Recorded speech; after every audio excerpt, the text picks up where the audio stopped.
Hello students, welcome to you CR International School online classes. Students, how are you? I hope that everyone is fine at your home. Now we are going to start our economics of 9th class chapter first.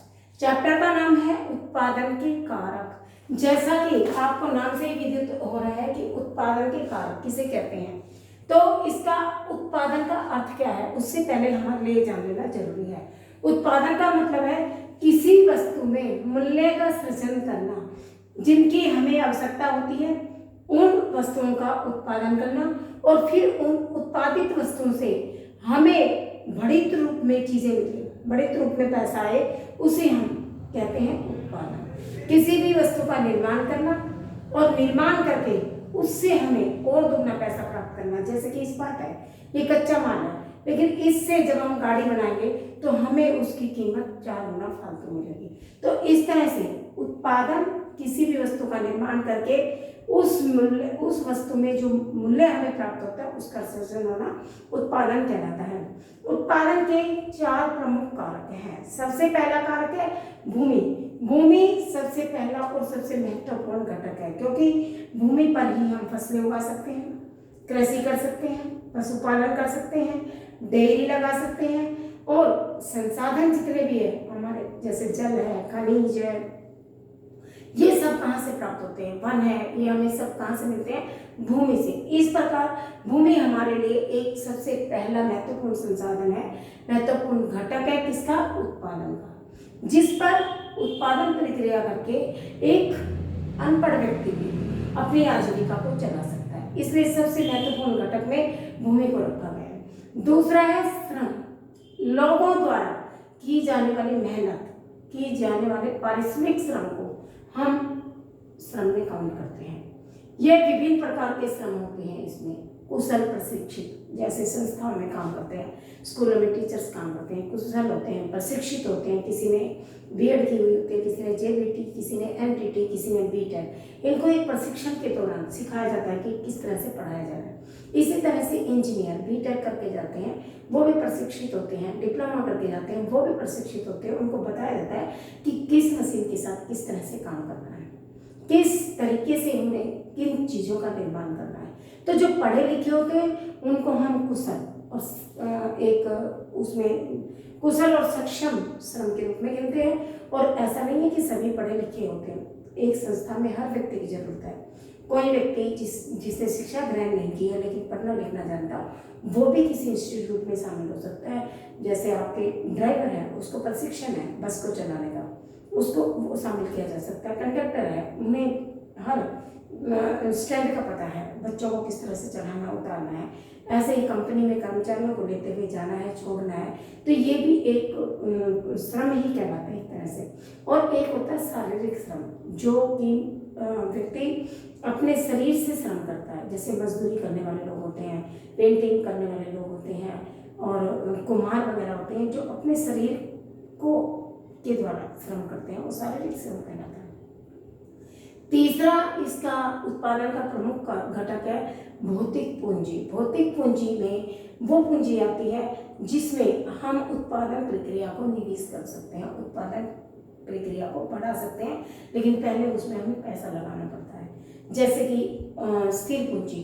स्थिर पूंजी का मतलब है एक बार आप निवेश कर दो, निवेश का मतलब है पैसा खर्च कर दो। एक बार आप किसी भी चीज़ को खरीदने में पैसा खर्च कर दो और फिर 20, 25, 50 साल तक वो चीज़ आपको नहीं खरीदनी पड़े। जैसे ये मकान है, आपने एक बार बना लिया, 25-30 साल तक आप निश्चिंत हो गए। कोई भी ट्रैक्टर है, कोई भी टरबाइन है, कोई जनरेटर है, कंप्यूटर है, लैपटॉप है, या कोई मशीनें हैं बड़ी जो कारखाने वगैरह में लगती है, 1 करोड़ की मशीनें आती है, एक बार स्थापित कर दो आप कई साल लग जीत। तो उसमें क्या होता है कि वो भौतिक पूंजी है, जिससे हमें एक बार पैसा तो लगाना पड़ता है, लेकिन उससे फिर हम कई सालों तक पैसा लगाने से बच जाते हैं और उससे हम उत्पादन कर सकते रहते हैं, उत्पादन किया जा सकता है। एक बार पैसा खर्च करने के बाद हमारे पास वो साधन संभव हो जाता है जिससे हम अपने काम को आगे बढ़ाए रख सकते हैं। तो वो है स्थिर पूंजी।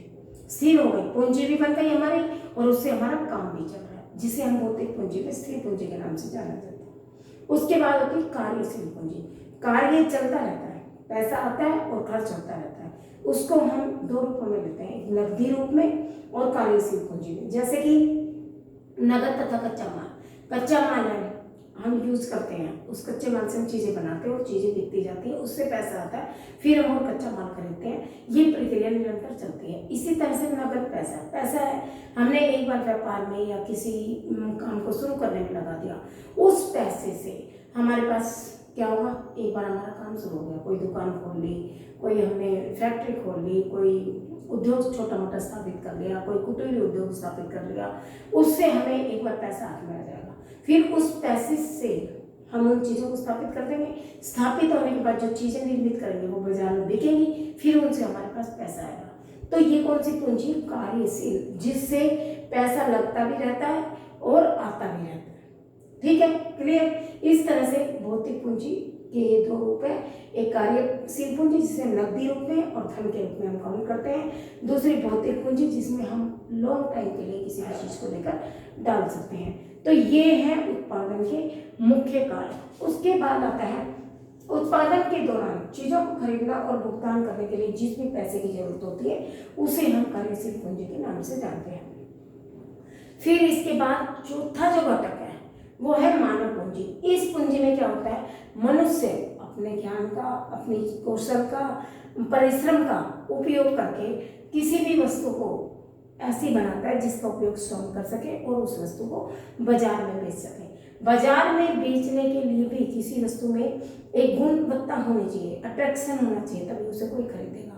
उसे इतने बढ़िया ढंग से निर्मित किया जाए कि लेने वाला सस्ते दामों में भी, दाम भी ठीक हो उसके और चीज को खरीद नहीं पाए, पहले और अपने उपभोग के लिए भी। तो ये कौन सी कहते हैं, मानव पूंजी, क्योंकि मनुष्य ने इसे अपने दिमाग लगाकर, अपना परिश्रम जुटाकर और अपना पैसा खर्च करके इस चीज को निर्मित किया है। इससे क्या होता है कि वो इससे दुगनी मात्रा में पैसे को प्राप्त करता है। जैसे कि शिक्षा, मनुष्य की एक बार शिक्षा पर खर्च कर दो, आप देखते हो पहले मनुष्य के पढ़ाने पर, बच्चों के पढ़ाने पर पेरेंट्स इतने जागरूक नहीं थे, लेकिन आज शिक्षा महंगी भी है, सबसे महंगी शिक्षा आज वर्तमान में है, लेकिन फिर भी पेरेंट्स बच्चों को पढ़ा रहे, अपने देश में नहीं विदेशों तक उनको शिक्षा अर्जित करने के लिए भेजते हैं, उन्हें प्रशिक्षण दिलाते हैं। उद्योगपति है वो उत्पादन का सक्रिय कारक है, उद्योग धंधे स्थापित करता है, उनसे जो आय अर्जित होती है उसको फिर वो वहाँ पर लगाता है। तो ये मानव पूंजी भी एक मनुष्य के द्वारा की अर्जित की जाने वाली आय से लगातार बढ़ोतरी की जाता है। ग्रामीण लोगों की जो मुख्य आर्थिक गतिविधियां हैं गांव में, वो अधिकतर प्राथमिक पेशे से संबंधित होती हैं, जैसे कृषि करना, पशुओं को पालना, डेयरी उद्योग लगाना, दूसरों के खेतों में श्रम करना, क्योंकि आजीविका के साधन उपलब्ध होंगे तभी तो घर परिवार चलेगा, बच्चों की शिक्षा चलेगी, स्वास्थ्य ठीक रहेगा। तो उसके लिए क्या करते हैं, जो कुशल है वो किसी कंपनी में, किसी इंस्टीट्यूट में, किसी उद्योग में, किसी स्कूल में, कई संस्था में लग जाएंगे। लेकिन जो गरीब लोग हैं, जो बिल्कुल पढ़ना लिखना भी नहीं जानते हैं और मेहनत करना जानते हैं, तो वो भी खाली नहीं रहते हैं। वो क्या करते हैं, कहीं ना कहीं कृषि करेंगे, मजदूरी करेंगे, अपने पशुओं को पालेंगे, कहीं डेयरी लगा लेंगे, दूसरों के खेतों में काम करेंगे, मजदूरी प्राप्त करके अपने आजीविका को चलाते हैं। तो तीन तरह के किसान होते हैं, एक बिल्कुल छोटे किसान, मझले मध्यम वर्ग के किसान, और तीसरे होते हैं अमीर वर्ग के किसान। जो छोटे किसान होते हैं ये पूंजी की व्यवस्था कैसे करते हैं, देखो हर एक को पूंजी चाहिए। मैंने बताया किसी भी उद्योग को लगाने के लिए हमें स्थिर पूंजी की, हमें कार्यशील पूंजी की और मानव पूंजी की जरूरत पड़ती है।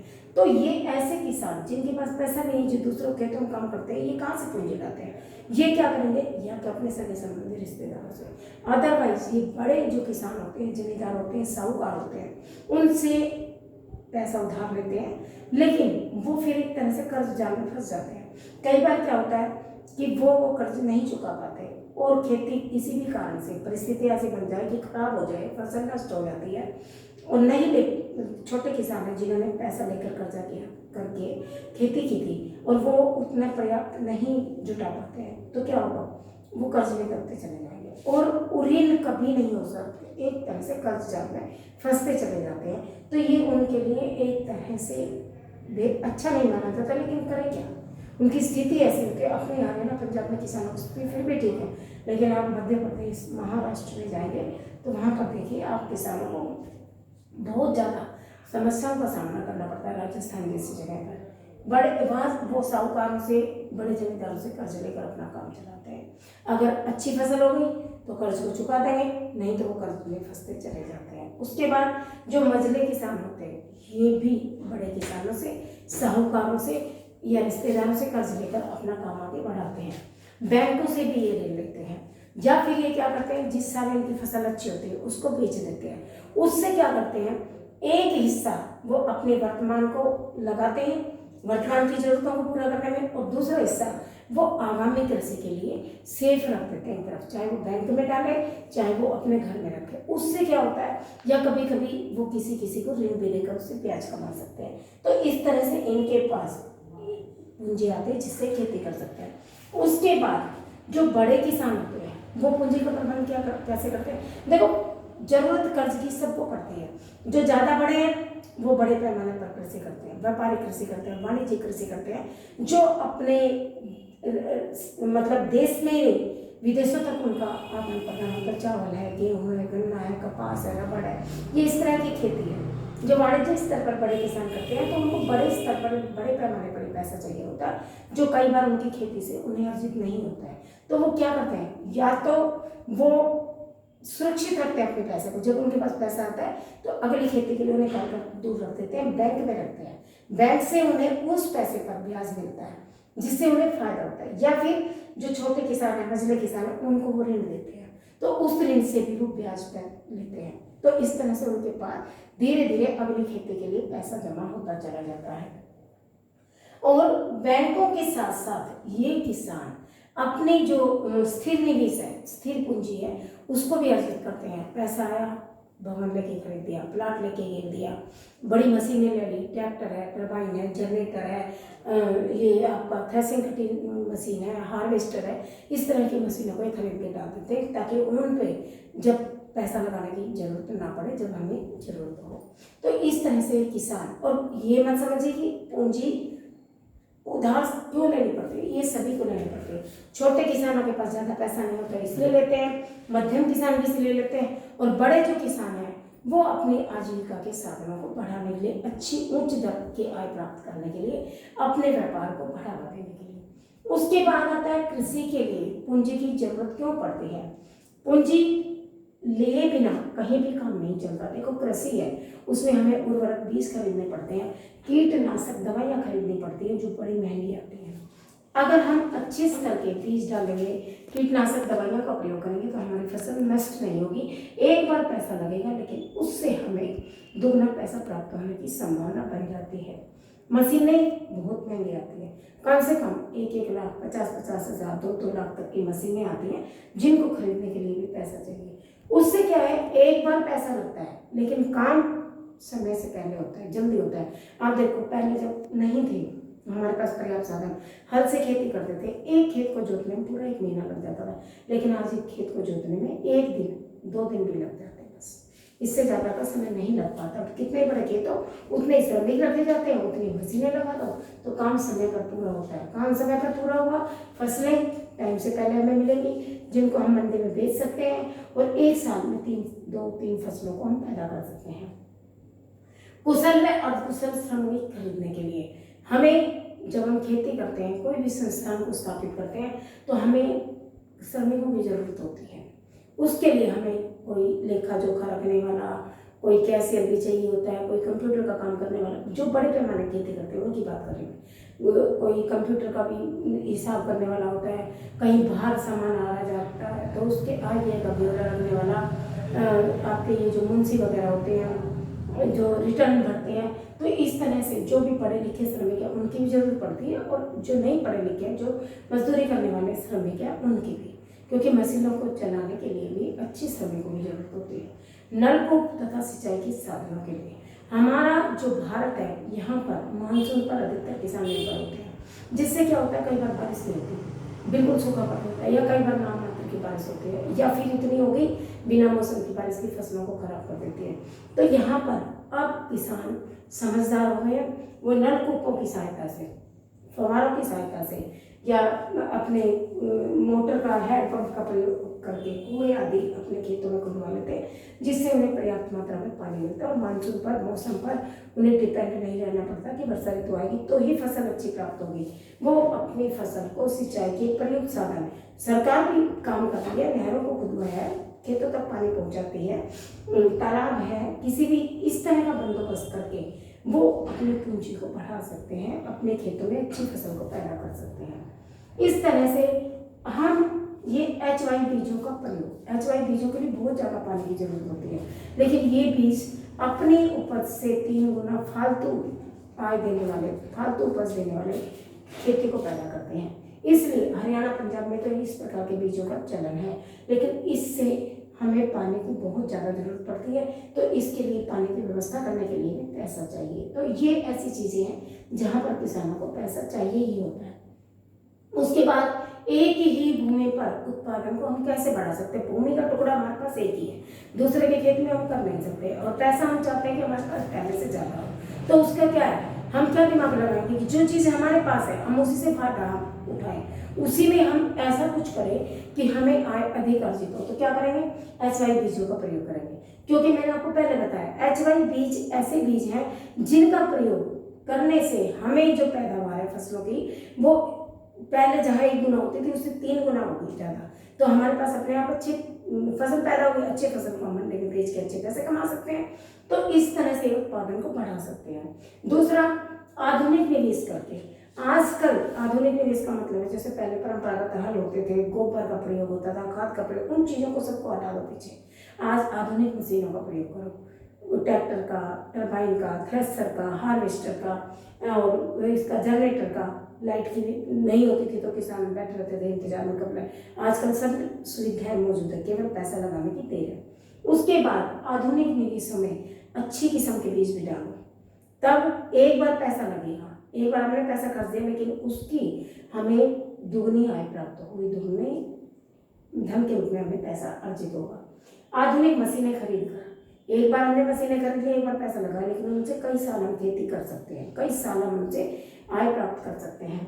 सिंचाई के साधन हैं, शिक्षा है, मनुष्य को, जैसे आजकल कृषि अनुसंधान खुल गए अपने यहाँ, बावल में भी है, हिसार में भी देखो एग्रीकल्चर यूनिवर्सिटी, बच्चों का रुझान भी हो रहा है कि कृषि संबंधित विश्वविद्यालयों में उनको शिक्षा दी जानी चाहिए कि कृषि में किस तरह से पैदावार को बढ़ाया जा सकता है, किस तरह से मशीनों का यूज़ करना चाहिए, अच्छे बीजों का यूज़ करने के क्या फ़ायदे हैं और क्या नुकसान है।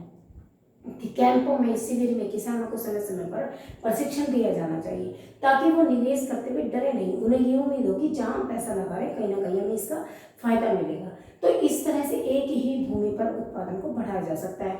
और सबसे बड़ी बात, उसी भूमि पर हम बहुविध फसल पैदा करके, बहुविध का मतलब है एक साल में हम 2 से ज़्यादा, 1 से ज़्यादा फसलों की पैदावार करके, एक फसल पैदा कर दी, उसके बाद उसको काटा, बेचा, और उसके बाद कुछ समय खेत को खाली छोड़ा, महीने 15-20 दिन के लिए, फिर दूसरी फसल की बुआई कर दी, उसके बाद तीसरी। तो आप देखिए खेत वही है, लेकिन 3 बार बोने से 3 बार फसल बिकेगी और 3 बार पैसा हाथ में आएगा। अगर पहले क्या होता था, लोग इतने जागरूक नहीं थे, उसी खेत पर एक फसल पैदा करते थे, पूरा साल उसी पे लगे रहते। लेकिन आज खेती को बढ़ाने के तरीके भी हैं। क्यों जरूरत हुई ऐसी? क्योंकि आज साधन, जो सुविधाएं हैं, सुख है, शिक्षा है, हर चीज में भी है, जिसके ऊपर पैसा लगाना ही पड़ता है, और पैसा लगाने के लिए पहले हमें पैसे को बनाना पड़ता है। तो इस तरह से ये सारे मैंने आपको आज कृषि से संबंधित महत्वपूर्ण जो भी चीजें थी वो सभी बताई हैं, और मैंने आपको इसके साथ साथ बुक से जो क्वेश्चंस आपको लर्न करने हैं, क्योंकि यहाँ हम समरी समझा सकते हैं, पूरी डिटेल समझा सकते हैं, लेकिन लिखने के लिए तो आपको एक डिटेल चाहिए बिल्कुल परफेक्ट। वो मैं आपको पिक भेज रही हूँ। कई बच्चों के पास बुक नहीं भी होगी तो आप वहाँ से कीजिए, लेकिन काम कंप्लीट जरूर कीजिए, क्योंकि किसी ना किसी दिन आपके पास मैसेज आएगा और आपको काम चेक करवाने के लिए आना पड़ेगा। फिर अचानक रात काली करोगे, सारे दिन लिखोगे बैठ के, उससे अपना टाइम टू टाइम काम करते रहिए। Thank you very much. इससे अगले चैप्टर के लिए कंप्लीट।